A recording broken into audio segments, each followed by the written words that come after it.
Conference realignment has been the biggest collective story in college football for like 5 years now. It was at this event, SEC Media Days, 3 years ago that Texas and OU, 3 years later, they're going to come to the SEC. So I've been waiting with bated breath, as have many of you. What's the next domino to fall? Now, I've been cryptic intentionally. I've been vague intentionally when I've spoken about this. Not because I'm sitting on some big story, quite the opposite. It's because I'm sitting on general information, and otherwise I'm looking through a cloud of fog just like everyone else is. So this morning, Brett McMurphy of Action Network puts out a really, really comprehensive story. Number of university presidents quoted, athletic directors quoted, TV network executive types quoted, and it didn't sound good for the prospects of, let's say, Florida State going to the Big Ten or Florida State going to the SEC. That falls right in line with the feeling that I've had for a month and a half or so. There was a point where I thought Florida State to the Big Ten or the SEC made a lot of sense. In fact, I still think it makes a lot of sense, but it makes a lot of sense from a fan's perspective. It doesn't make a lot of sense from the perspective of the people making these decisions, and whether that's right or wrong or indifferent, we'll talk about that. We can hash that out another time. But the Big 12 or independence has been where I thought Notre Dame and Clemson may be headed for a while. I had it told to me point blank by someone in a very authoritative position in the Big Ten, they're not coming here. Whatever that means to you is whatever that means to you. And that was weeks ago, okay? I certainly wasn't given permission to say that on the record. Well, now McMurphy's run with this, so I'm telling you, that's what was told to me. That's the sentiment that I've heard from anyone I would believe on this. It was FSU and it was Clemson. Now, here's the thing. Most people I've spoken to stop there. They don't include North Carolina in that. They don't include Virginia in that. I think there's good reason for that, because while those two, Florida State and Clemson, may not have current access or a current invitation to one of the big two, maybe if the ACC dissolved, maybe North Carolina would be more attractive. Maybe Virginia would be more attractive for reasons that don't necessarily interest you and I, but interest, the suits that are in these rooms making these decisions.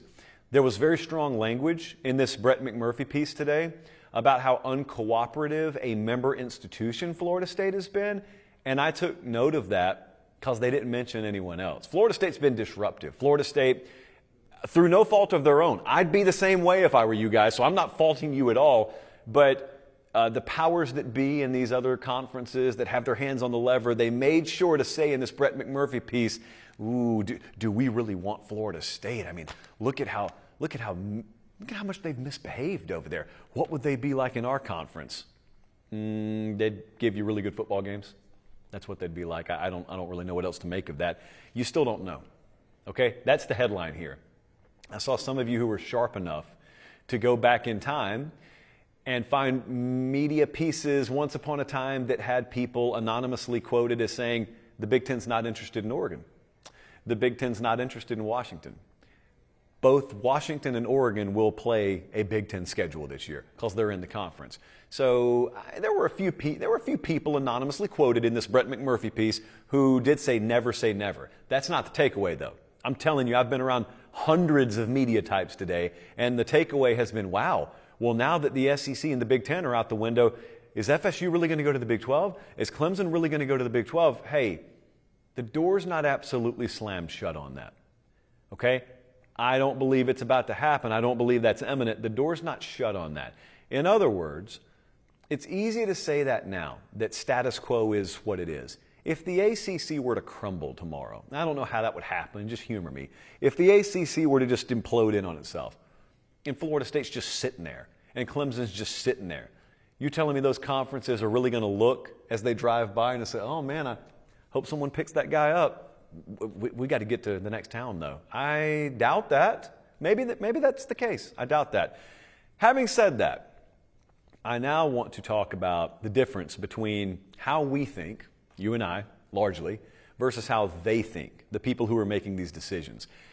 I don't want any of this to happen. Let me put it perfectly clear, because I don't think I've been clear enough on this. I'd like to hit the rewind button. Not only do I not want any more realignment, I'd like to undo the realignment we had. I don't think Oregon has any business playing in the Big Ten. Okay, I wish Texas and OU were still in the Big 12. In fact, I wish the Southwest Conference and the Big 8 were still around. So I'd love to go back to a time before I was born. We can't do that, though. So speaking in practical modern-day terms, I think it's pretty wild how a lot of these folks make their decisions. There's two schools of thought. One school of thought is, all right, we've got the markets and the footprints and the media landscape, and we want to make sure we lock down this market and that market. Why would we want this school? We've already got those media markets. That's one way to think. And there used to be a lot of merit in thinking that way. Nowadays, and the train of thought that I buy into, is an inventory-based mentality. And that basically sounds like this. If you're the SEC or you're the Big Ten, you already matter coast to coast. Whether the Big Ten has someone in Florida or not, people in Florida are watching major Big Ten games. So you shouldn't make your moves. Once you've saturated the market nationally, your moves shouldn't be to go grab as many media markets as you can, as much as it should be go grab as much precious inventory as you can. So if I'm the SEC, for example, if I added Florida State and Clemson, no, I don't grab a huge market share in the states of Florida or South Carolina that I didn't already have. What I do is I put FSU versus Oklahoma on my schedule.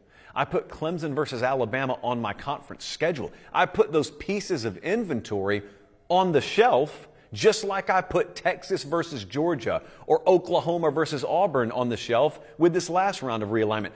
That's what realignment should be about to me, and I guarantee you 98% of people watching or listening to this, that's all you care about. You don't care about media markets. You don't care about AAU accreditation. Half of you don't even know what that is, and that's fine, because it doesn't interest you. It's not why you watch a show like this. It's not why you turn the games on Saturday. Which brings me to my last point. Have you noticed one of the drums we like to beat whenever this conversation is brought up? Have you noticed how distant the concept of fans and players has been in this conversation? It always seems to be that when the biggest decisions are made in college athletics, sports that ideally center around players and are built to be as big as they are because of fans, when the biggest decisions get made, no one mentions the player, no one mentions the fan. Because really, at the end of the day, yeah, we've come along and we've watched for a long time. We've built these up to be major value propositions, and players have come through, and they've built universities up to be major value propositions. But ultimately what happens is someone who really wasn't responsible for doing either of those things gets placed in a chair, and they throw on a suit worth more than your wardrobe, and they make these calls. And I can either be upset about it, I can scratch my head at it, I can nod in approval at it. That's the way it's going to happen. I will say again, as I've said for the entirety of this ordeal, no one knows ultimately where this is going. And I've been saying that, and I've been accused of either not telling you the whole story or being intentionally vague or clickbaiting, whatever that means in this entire context. No, I really mean there is no definitive answer. There's still not. Today, the most informed people, there are several of them here, guys. The most informed people, they'll give you their opinion. You know, the opinion I got a lot was, hey, Florida State, if they do pony up that money to get out of the ACC, they're not doing that just to go to the Big 12. Okay, if they don't have anywhere else to go, where do they go? Like, you know, that's an impasse. But everyone's got their opinion. No one knows. Every conversation wraps with, I don't know, man, we'll see. Yeah, we will. But at least we had Brett McMurphy deliver a lot of the stuff that everyone's been whispering about in an actual piece that everyone could read publicly. That's over at Action Network, by the way, if you want to go read that.